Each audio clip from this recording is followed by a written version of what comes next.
Mais pourquoi il m'aime pas? Pourquoi il me critique? Qu'est-ce que j'ai fait de mal? Pourtant j'ai pas fait un truc de mauvais, je comprends pas.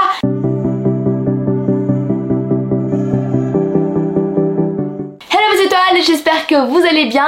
Cette fois-ci je vais répondre à vos questions. Merci à tous ceux qui ont commenté. Avant ça, n'oubliez pas de mettre un gros pouce bleu, de vous abonner pour rejoindre ma communauté, pour faire partie des étoiles. Et comme ça on va arriver tous ensemble aux 1 million d'abonnés. D'ailleurs pour les 1 million je vais préparer une grande surprise pour vous. Et si vous avez des idées d'activités, d'événements que je pourrais faire pour célébrer ça avec vous, dites-moi dans les commentaires. Et aussi n'oubliez pas d'activer la petite cloche de notification pour ne rater aucune de nos vidéos. Vous êtes prêts pour faire le check? 3, 2, 1, tac, tac. Hey! On commence! La première question c'est celle de Hakim Babou 113. Est-ce que tu aimes le basketball? Sinon quel sport préfères-tu? Bisous! Alors oui, j'aime bien le basketball maintenant, mais avant quand j'étais petite j'aimais pas trop en fait. J'étais pas très fan. Je pense que c'est pour plusieurs raisons. Je pense que j'étais peut-être un petit peu traumatisée par un événement, soit parce que il y a la balle qui tombait sur ma tête, ou encore je m'étais fait mal, ou j'arrivais pas à bien contrôler la balle. Bref, en tout cas je m'en souviens pas précisément, mais ce que je m'en souviens c'est que toujours j'avais du mal avec les ballons. Surtout j'avais peur en fait qu'on me fasse mal avec, et j'avais toujours ce réflexe de protéger mon visage, de mettre mes mains devant pour du coup que la balle me cogne pas, et tout le temps je clignais des yeux chaque fois. Donc des fois j'attrapais pas la balle juste parce que j'étais comme ça, je fermais les yeux. Et du coup le basket depuis l'année dernière, je commence à beaucoup mieux apprécier ce sport et me rendre compte qu'en fait il est assez divertissant et sympa. Et puis pour les sports que je préfère le plus, alors je n'ai pas testé tous les sports au monde, mais entre ceux que je pratique là, c'est la danse, j'en fais depuis toute petite, et le tennis, j'ai commencé cette année, et en vrai j'adore, j'aime bien, je m'en sors assez bien, et bon, je passe des très bons moments en train de jouer à ce sport. Et puis d'ailleurs j'en fais avec mon amie Maëva, donc c'est encore plus cool.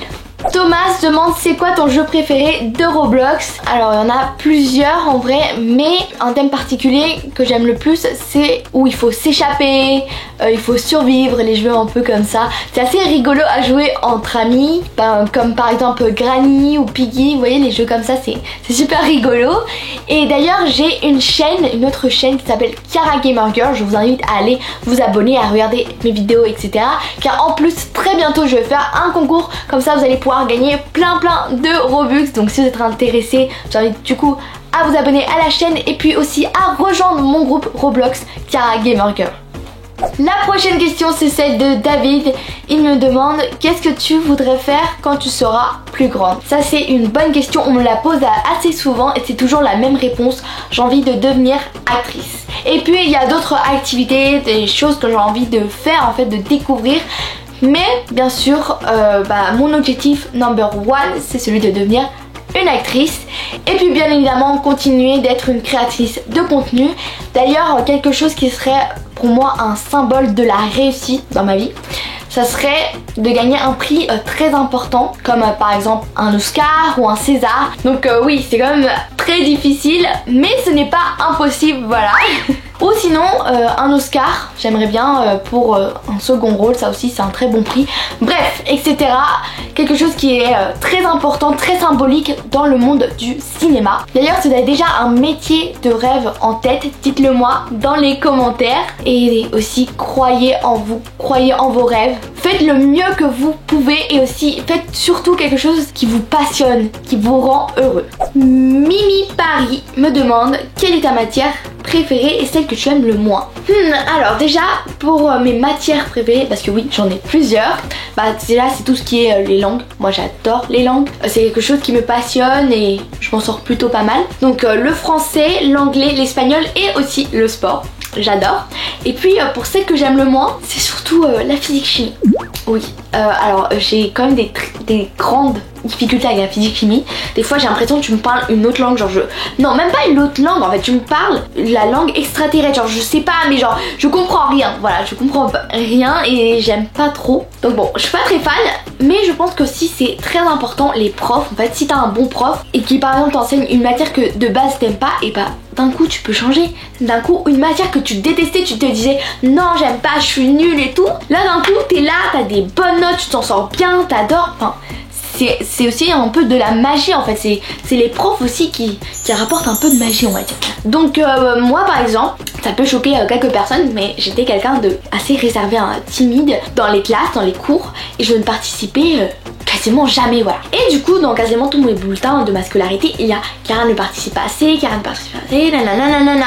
Mais j'étais une bonne élève, hein, j'étais sage quoi, mais je ne participe pas assez. Et là, par exemple, cette année, ma prof de français, je l'aime bien, en fait, elle est good vibe, enfin, elle est gentille, etc. Elle enseigne bien, et je participe. Donc, même moi je suis choquée hein, de moi-même, mais voilà, je participe et tout, et du coup bah j'ai une bonne note de participation par exemple, un truc que j'aurais je pense jamais eu auparavant, et donc voilà, c'est aussi important d'avoir un bon prof.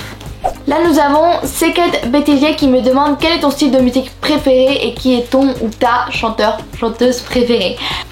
Alors, style de musique préféré, je dirais que c'est la musique pop. J'aime beaucoup aussi des musiques plus anciennes comme des années 80, 90, 2000. Je trouvais qu'il y avait vraiment une good vibe, il y avait un petit truc, je sais pas, un peu particulier, différent, qui me plaît. Et puis pour mes chanteurs préférés, parce qu'il y en a plusieurs, déjà nous avons Ariana Grande, bien sûr, The Weeknd, Billie Eilish, moi je l'adore, Taylor Swift, Dua Lipa, Adele, etc. Donc vraiment j'aime des musiques où il y a beaucoup d'ambiance, en mode un peu fiesta, et des fois des musiques plus douces, plus calmes et tout.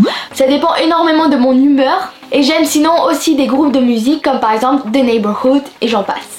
Tama m'a demandé quelle est la chose que tu as le plus aimé au Japon. Moi vraiment je dirais que c'est quand je suis allée au parc Naruto. C'était magique. En plus c'était pour mon anniversaire, donc c'était incroyable. Déjà j'étais au Japon, dans le parc où j'ai toujours rêvé d'être. C'est là-bas que j'ai toujours voulu fêter mon anniversaire. Donc j'étais très heureuse. Je remercie énormément à mes parents de m'avoir fait cette superbe surprise. C'était une journée très magique pour moi et même pour mes parents parce qu'ils adorent cet animé aussi. Donc pour les grands fans de Naruto, si vraiment vous allez un jour au Japon, allez directement là-bas. C'est incroyable, vous vous sentez comme un vrai ninja et tout. C'était un moment très magique pour moi et que je vais toujours m'en souvenir, qui va jamais disparaître de ma mémoire quoi. Amélie Dog me demande, as-tu déjà rencontré ton chanteur préféré? Et bah un de mes chanteuses préférés.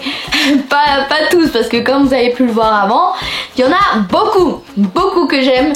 Mais dans ceux que je préfère le plus, il y a Billie Eilish. Et oui, je l'ai vue en concert, c'était magnifique, c'était l'été dernier. C'était le tout premier concert que j'ai assisté de ma vie, donc je pourrais jamais oublier ce moment magique pour moi. Mais la prochaine personne que j'ai vraiment envie de voir, c'est Ariana Grande. Voilà, ça depuis longtemps, depuis toute petite. Donc si un jour j'arrive à voir Ariana Grande, c'est nickel, c'est parfait. Les aventures de Yu Yu me demandent c'est quoi ta nourriture préférée? Les sushis, j'adore. J'ai une obsession pour les sushis, c'est incroyable. Genre, tu peux me dire de manger des sushis aujourd'hui, demain, dans 15 jours, dans tous les jours de la semaine, je vais les manger en fait parce que j'adore. En fait, je m'en lasse jamais. Phil887 me demande quel conseil peux-tu donner à une personne qui voudrait être influenceur? Alors, déjà, il faut savoir qu'il y a plusieurs choses à prendre en compte. Je pense que la première, c'est d'être préparé mentalement au fait qu'il n'y aura pas tout le monde qui va t'aimer. C'est comme ça. Des fois, vous pouvez vous demander mais pourquoi il m'aime pas? Pourquoi il me critique? Qu'est-ce que j'ai fait de mal? Pourtant j'ai pas fait un truc de mauvais, je comprends pas. N'essayez pas à comprendre, vraiment ça sert à rien, c'est une perte de temps. N'essayez pas de chercher à comprendre pourquoi un tel, ceci, non, on s'en fiche. Tant que vous faites quelque chose qui vous passionne, qui vous plaît, c'est ça le plus important. Et en plus si vous avez une communauté, vous devez plus vous préoccuper en eux que en ceux qui essayent de vous rabaisser. Je sais pas si vous comprenez ce que je veux dire, mais en gros vous devez plus vous préoccuper en ce qui leur intéresse. Est-ce que vous êtes en train de leur faire quelque chose qui leur plaît, qui leur rend heureux? Est-ce que vous les aidez? Enfin c'est ça. Mais les autres là qui vous critiquent, vous rabaissent à chaque fois, vous devez pas vous laisser faire, vous devez pas les écouter. Voilà, vous devez monter et faire toujours de votre mieux et faire surtout quelque chose que vous aimez parce que c'est vraiment important. Et puis après il y a d'autres choses qui sont importantes, comme par exemple, il faut se rendre compte qu'il y a quand même beaucoup de travail derrière. C'est un petit peu comme un dessin quand tu vois sur Google, t'es là, tu te dis, je pense que ça nous est tous déjà un petit peu arrivé. On voit, on se dit, ah ça a l'air assez simple de le faire, moi je pense que je peux le faire quoi. T'es là, tu essayes et t'y arrives pas. Et bah c'est un peu la même chose avec les créateurs de contenu, les influenceurs, ce qu'on voit dans les réseaux sociaux. Des fois il y a des choses qui ont l'air faciles, mais en fait quand tu essayes de le faire, surtout quand c'est tes débuts, c'est chaud quoi, c'est dur. Donc si vous pouvez recevoir de l'aide d'adultes, que ce soit vos tontons, vos tatas, que ce soit vos frères et sœurs, de vos parents, c'est mieux, ou même de vos amis. Bref, c'est beaucoup mieux parce que faire tout, c'est quand même chaud, hein. Vraiment, c'est pas facile du tout. Faut consacrer beaucoup de temps à ça. Moi, par exemple, je reçois l'aide de mes parents. Donc, par exemple, ils font le montage, etc. Donc, c'est plus un travail d'équipe. C'est mieux, hein. Ça, c'est sûr. Donc bien évidemment je remercie énormément à mes parents de pouvoir m'aider à réaliser mon rêve et à faire ce que j'aime faire. Et puis de toute façon eux aussi, mes parents, ils adorent faire ce qu'on fait actuellement et tout. Donc c'est vraiment un travail d'équipe qui passionne tout le monde quoi. Parce que si vous connaissez quelqu'un qui est intéressé aussi, vous pouvez le faire ensemble quoi. Ça pourrait super bien marcher. Et d'ailleurs aussi il faut avoir un peu des créativités, il faut trouver des idées de quoi mettre et tout. Enfin il y a beaucoup de choses à prendre en compte avant de commencer. Voilà, c'est important. Ayumi Shi me demande quelle est ta meilleure amie. Donc bon, mes meilleurs amis c'est surtout Anaïs, Maëva et Victoria. User ED8 me demande coucou, comment tu as appris à parler anglais et tu le pratiques régulièrement? Alors déjà c'est mon papa qui m'a enseigné, surtout quand j'étais bébé, quand j'étais petite. Du coup ça m'a été très utile et je remercie énormément à mon papa de m'avoir enseigné l'anglais parce que maintenant, surtout maintenant que je suis un peu plus grande, mature, etc., je m'en rends compte à quel point c'est utile et important dans la vie quotidienne. Et des petites techniques, ça serait vraiment, c'est tout simple, hein. C'est de faire en fait des activités que vous aimez faire au quotidien, mais de les transformer en anglais. Par exemple, vous aimez lire, maintenant vous allez lire des livres en anglais. Ou encore regarder des films, des séries, des vidéos, jouer à des jeux vidéo. Par exemple, quand j'étais bébé, moi j'adorais jouer au Barbie. Je créais mes histoires mais au début c'était en français. Et du coup après j'ai commencé à faire en anglais et j'ai commencé à m'entraîner. Ou maintenant par exemple j'adore regarder des films, des séries en anglais. Et c'est super cool parce que tu peux regarder les vidéos avec la vraie voix en fait des acteurs. Donc ça c'est hyper stylé, t'as même pas besoin de sous-titres et tout. Enfin, à la fin ça devient un petit peu un flex et ça devient quelque chose de très utile au quotidien et de super cool. Même écouter de la musique américaine, anglaise, c'est utile, bref. Vous m'avez compris, en tout cas vous devez transformer des activités que vous aimez faire au quotidien, par exemple que vous faites en français, en anglais, et ça peut s'appliquer avec d'autres langues. User GV4 m'a demandé c'est quoi ton fruit préféré? C'est la fraise. Je pense que vous êtes déjà pas mal à le savoir. En plus j'ai pas mal de décoration dans ma chambre avec des fraises. Et dès qu'il y a de la fraise un petit peu, que ça soit dans des sucreries, etc., je prends, j'adore. Jouyu Ours me demande est-ce que tu comptes refaire un meet-up? Je pense que oui, en fait j'aimerais énormément en refaire un. C'était une très belle expérience de pouvoir rencontrer pas mal de mes fans. C'était super cool et il y a quand même pas mal de mes étoiles que je n'ai toujours pas rencontrées. Donc j'aimerais bien les voir, pouvoir les parler, discuter avec eux, prendre des photos avec eux. Enfin, donc je sais pas si ça sera possible cette année, en tout cas je l'espère. Et ne vous inquiétez pas, dès que je connais les dates, le lieu, etc., je vous tiens au courant. Juste Lina me demande quel est le make-up que tu préfères le plus? Le clinger make-up, le body make-up ou bien le Korean make-up? Alors moi je pense vraiment c'est le clinger make-up. Bon, je sais pas trop si vraiment mon make-up c'est ça, mais ça se reproche plus quoi. Donc il est assez simple à faire. Après le body make-up c'est pas trop mon style, c'est pas trop ma cam, mais sur d'autres gens ça leur va bien. Et puis le Korean make-up c'est très joli, mais sur moi ça me va pas du tout, hein, ça c'est sûr. Mais sur les Coréens ça leur va à merveille. Genre en fait c'est un maquillage fait pour eux, ça se voit en fait. Enfin ça leur va très bien à merveille, c'est super beau. Anako me demande est-ce que tu es une fille unique? Oui, et il y a des points négatifs et positifs. Les points un petit peu négatifs c'était quand j'étais petite, surtout parce que en fait quand t'es petite t'as toujours envie de jouer avec des gens, etc. Mais par exemple mes parents ils travaillaient donc ils pouvaient pas tout le temps jouer avec moi, normalement c'est logique.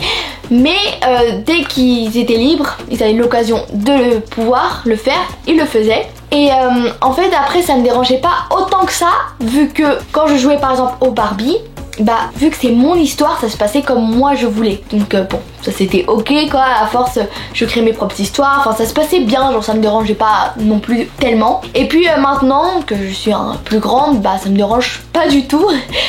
Même je suis quelqu'un qui aime bien être seule, enfin j'aime pas me sentir seule. Par exemple j'aime pas quand on est dans un groupe et on me met de côté, ça j'aime pas. Mais être seule j'aime bien, voilà, d'avoir mon espace, de pouvoir écouter de la musique toute seule, de danser toute seule, de lire toute seule, enfin faire des choses dans mon coin seule, voilà, ça me dérange pas, j'adore. Et puis bien évidemment j'aime bien passer des moments avec ma famille, mes amis, accompagnés, mais voilà ça dépend.